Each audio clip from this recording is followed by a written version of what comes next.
La marée rose était montante à Épinal. Cette dernière rétrospective de l'année 2024 s'ouvre sur les foulées spinaliennes qui ont battu des records pour leur 9e édition à l'occasion d'Octobre Rose. À Épinal, ils étaient 6500 participants à venir courir ou marcher pour lutter contre le cancer du sein. L'argent collecté permet de développer des soins de support pour les personnes malades. Donc l'activité physique adaptée, la socio-esthétique, la sophrologie, le soutien psychologique, tous ces soins de support sont gratuits pour les patients et ils permettent de les accompagner pendant le traitement et après le traitement. Mobilisation également relayée par les élèves du lycée Claude Gelée à Épinal afin de sensibiliser à cette maladie dès le plus jeune âge. Un mois plus tard, les foulées des barbus, toujours à Épinal, sur la lutte contre les cancers masculins, ont rassemblé, 1954 participants, un nouveau record. Attirer l'attention, c'est également l'objectif du département des Vosges, mais sur l'attractivité de notre territoire cette fois. C'est ce que fait le conseil départemental depuis 15 ans déjà par le biais de sa marque Je vois la vie en Vosges, un anniversaire célébré à Paris pour une action de promotion nationale. Eux sont justement venus de Paris dans les Vosges pour racheter l'imagerie d'Épinal en 2014 et ont connu depuis de nombreux déboires avec la justice. Début octobre, les ex-associés Christine Lorimi et Pacôme Vexlar ont en effet été jugés coupables d'abus de biens sociaux. Autre fait judiciaire qui a également fait l'actualité en octobre, celui de l'affaire Grégory qui célébrait tristement son 40e anniversaire. En 1984, le petit garçon, alors âgé de 4 ans, avait été enlevé devant son domicile, puis retrouvé mort noyé après avoir été ligoté et jeté dans la Vologne. L'occasion de revenir avec certains avocats de la famille sur cette affaire inédite aux multiples rebondissements.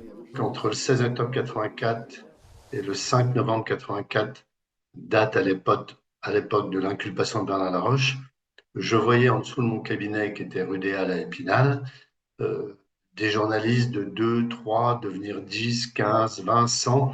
Ce qui est certain, c'est que, en ce qui concerne Bernard Laroche, ce qui m'a marqué profondément, c'est son assassinat après qu'on ait obtenu sa libération. Et puis, c'est le fait que 40 ans après, à intervalles réguliers, on est encore sollicité. Je m'en souviendrai toute ma vie. Je sortais pourtant de procès extrêmement médiatiques. J'ai jamais vu ça. J'avais un quartier bloqué, une cour d'appel calfeutrée avec des vitres opacifiées et mes pieds qui ne touchaient plus par terre. Tellement les journalistes étaient nombreux et ils m'ont porté jusqu'à la cour d'appel. C'est vraiment unique. En fait, c'est ce qui rend cette affaire unique. Elle est unique, les journalistes sont là. Vous voyez, 40 ans après, vous êtes encore là à me poser des questions et vous n'êtes pas les seuls. La France entière s'interroge. Eux aussi s'interrogent, mais sur leur avenir. Début octobre, c'est un véritable coup de tonnerre qui a secoué le milieu agricole. Le géant Lactalis, numéro 1 mondial dans la collecte du lait, qui a annoncé réduire son ramassage de 9% sur le territoire national. Dans les Vosges, 35 éleveurs laitiers sont concernés. On a appris vendredi 7 producteurs en lait bio qui ont reçu l'appel de la part de Lactalis leur annonçant la fin de leur contrat contractuel d'ici, on va dire, 12 ou 14 mois. Là. Et après, c'est un peu plus de 300 producteurs qui sont concernés sur le Grand Est. Et après, comment on fait au niveau des acteurs économiques de la filière laitière pour pouvoir récolter ce lait, le transformer, parce que c'est pas le tout d'aller le chercher dans les fermes. Après, il faut le transformer, il faut faire du fromage ou autre chose. Mais est-ce que les usines du Grand Est sont capables d'absorber ces volumes supplémentaires ? En ce sens, le centre de collecte Lactalis à Xertigny devrait fermer ses portes d'ici 2 ans, de quoi susciter l'indignation de la Confédération paysanne, venue mener une action symbolique sur les lieux. Ambiance plus légère du côté de la foire agricole de Pousset, qui se déroulait pour sa 426e édition mi-octobre.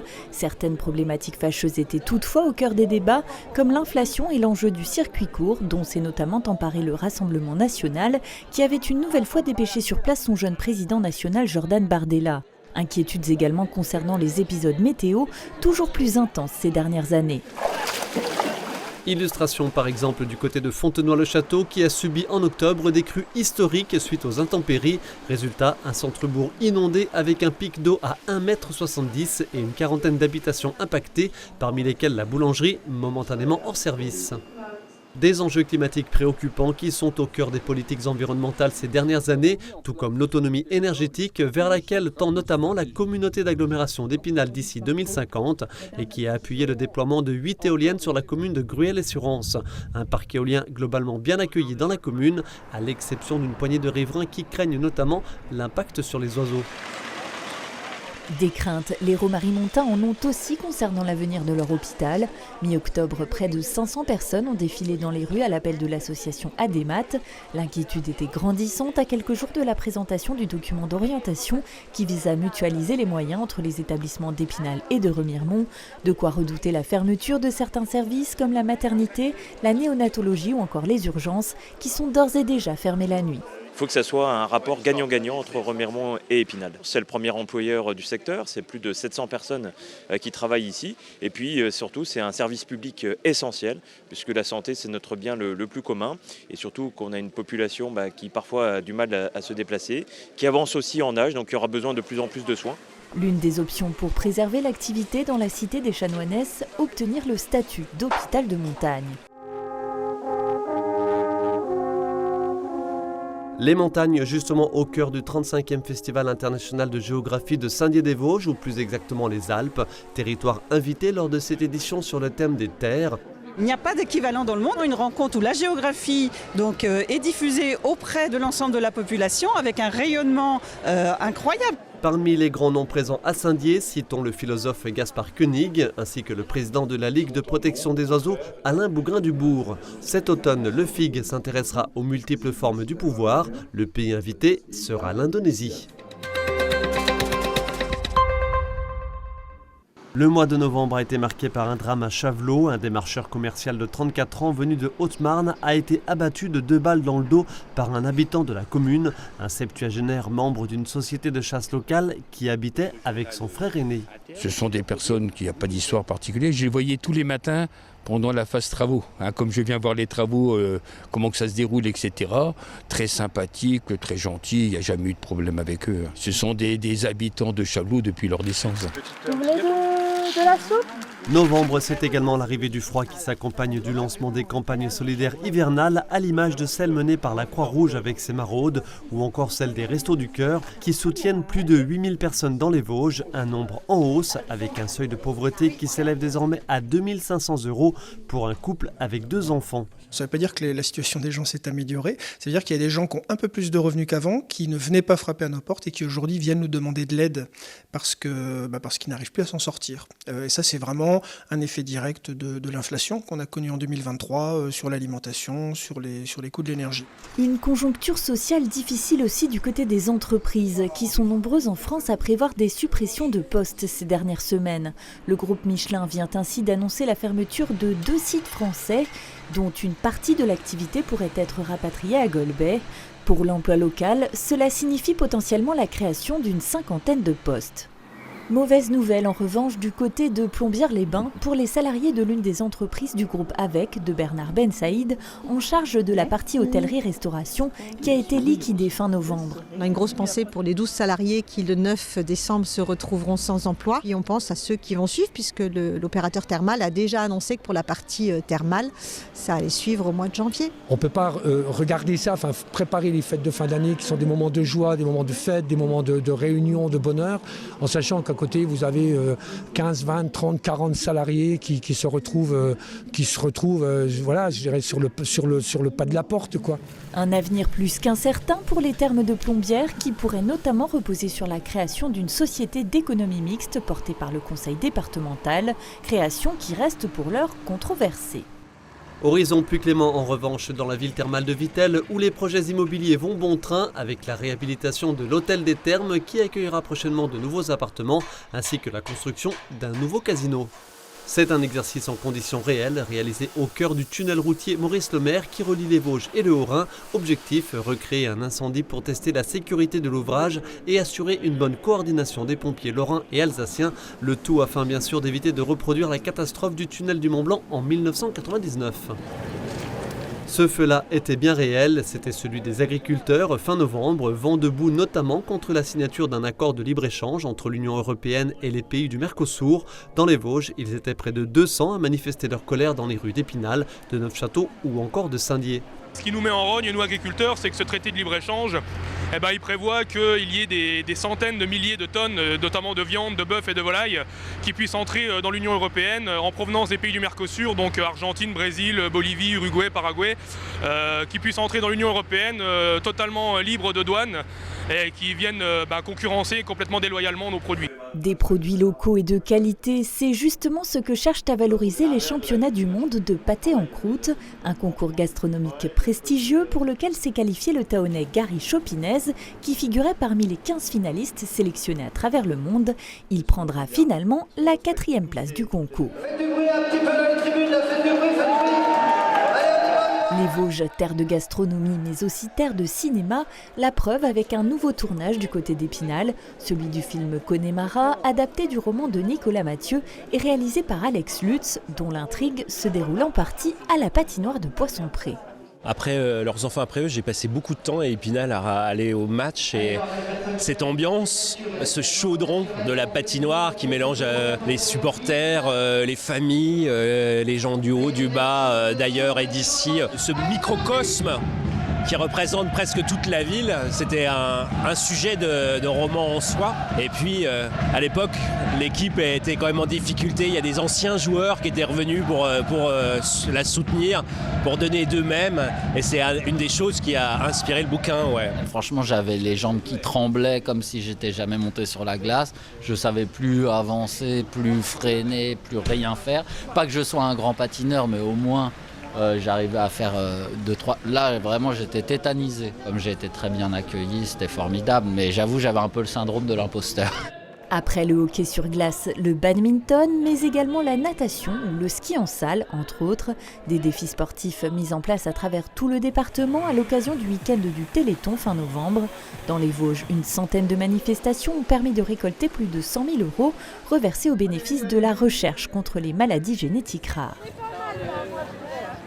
Novembre, c'est aussi le mois des premières chutes de neige, toujours très attendues, tout comme la mise en place du traditionnel sapin qui trône sur la place des Vosges à Épinal. Celui-ci vient du golf municipal, mais pour ceux dont la taille est plus habituelle, direction Coinches en Déodacie. Cette année, on va encore battre notre record de l'année dernière, donc on va être à plus de 4200 sapins. Donc vraiment une bonne année pour nous, et ce qui est bien, c'est qu'on arrive à retrouver de nouveaux partenaires en fonction du stock que l'on a de disponible. Quelques images de la Libération qui célébrait cette année ses 80 ans, un anniversaire commémoré aux 4 coins des Vosges où chaque commune avait sa propre histoire à raconter. Sur ces images, Bruyères, libérée par un régiment d'infanterie hawaïen, ici Moyen-Moutier et ses 14 soldats morts en martyrs. Citons encore Ventron, La Bresse et Cornimont, théâtre de rafles perpétrés par l'occupant nazi. Le 8 novembre, il y a eu une injonction donnée à tous les maires de tous les villages de les crêtes vosgiennes pour que les hommes de 15 à 65 ans suivent les Feldengendarmes et partent vers l'Allemagne. Quelques images enfin de la commémoration à Saint-Dié en présence de milliers de spectateurs. Commémoration toutefois très éloignée de ce qui s'est véritablement passé le 22 novembre 1944. Les nazis ayant rassemblé les habitants au quartier de Foucharus quand les Américains ont traversé la ville, ce n'était qu'un champ de ruines.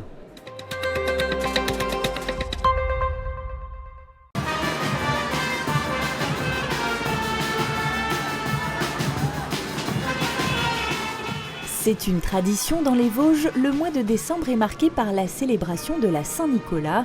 Exemple à Épinal où, comme chaque année, s'est déroulé le fameux défilé de chars.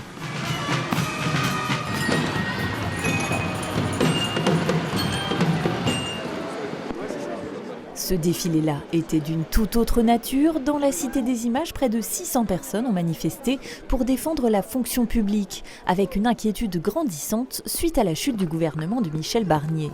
Les fonctionnaires ne sont pas des fainéants.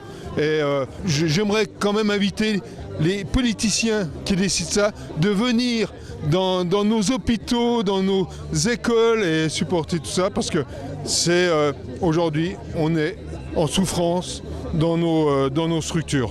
Quand on travaille dans le public, c'est par conviction et c'est parce qu'on a envie effectivement de travailler pour le bien public. C'est certainement pas, à un moment donné, les salaires sont de moins en moins attractifs, hein, ça c'est sûr. Crainte des fonctionnaires comme des privés qui s'inquiètent de l'impact de ce nouveau gouvernement sur l'économie. Gouvernement dont François Bayrou prendra finalement la tête mi-décembre. On a besoin de stabilité. Quand vous faites des projets tels que la SCAB a fait par exemple sur le dernier exercice, où on investit quand même à hauteur de 5 millions d'euros, vous le faites pour une vision à moyen terme, voire même long terme pour certaines entreprises. Donc vous avez besoin de stabilité, de dire voilà, les décisions que j'ai prises en 2023 d'investir tant de millions d'euros ne vont pas être remis en cause ou ne vont pas me tirer vers le bas 12 mois plus tard.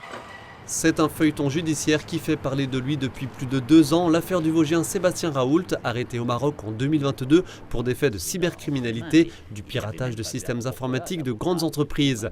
Extradé aux États-Unis l'année dernière pour son jugement, il a plaidé coupable pour une partie des chefs d'accusation et a écopé de 3 ans de prison. Il a finalement été libéré pour regagner la France début décembre. Le parquet de Paris a ouvert une enquête à son encontre. Justice toujours avec ce verdict tombé mi-décembre pour le conducteur jugé coupable d'avoir mortellement fauché une piétonne rue Saint-Michel à Épinal en octobre. Il a été condamné à 4 ans de prison, dont 2 avec sursis. Zoom sur une entreprise culottée à l'image de sa marque de couches culottes écologiques fabriquée chez Bébé Distrib à Laval-sur-Vologne. La start-up Les Petits Culottés, lancée en 2018, a depuis bien grandi et défend le circuit court et l'inclusion. Elle confie ainsi la préparation de ses kits d'essai à des personnes en situation de handicap à Saint-Amé. Il y avait 2 possibilités. Soit du coup on venait externaliser dans un autre pays d'Europe, voire même beaucoup plus loin, ce qui n'a aucun sens pour une démarche écologique. C'est pour ça que là, on est à l'ESAT de Saint-Amé. Premières années, on était à 1500 kits d'essai par mois, on est à plus de 15 000 aujourd'hui. Culotté également ce projet de réhabilitation de l'hôtel-restaurant des Lacs de la Folie à Contrexéville pour un budget de 2,5 millions d'euros qui prévoit une montée en gamme de l'établissement.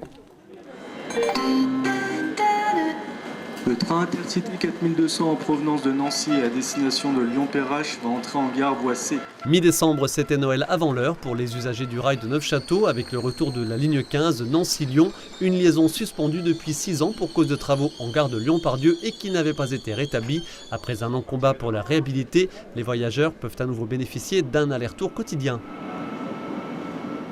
La neige est tombée juste à temps. Au début des vacances de Noël, le massif s'est recouvert de son blanc manteau. Les stations de ski ont pu ouvrir. Un véritable soulagement.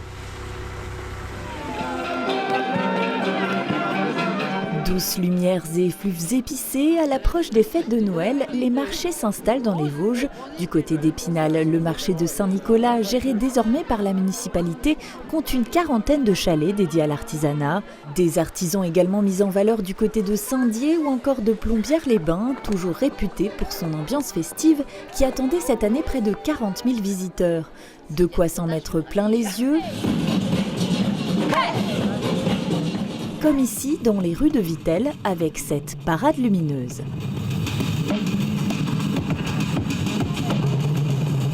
Nous voici donc en 2025. Toute l'équipe de votre chaîne de télévision départementale vous réitère ses meilleurs vœux pour cette nouvelle année.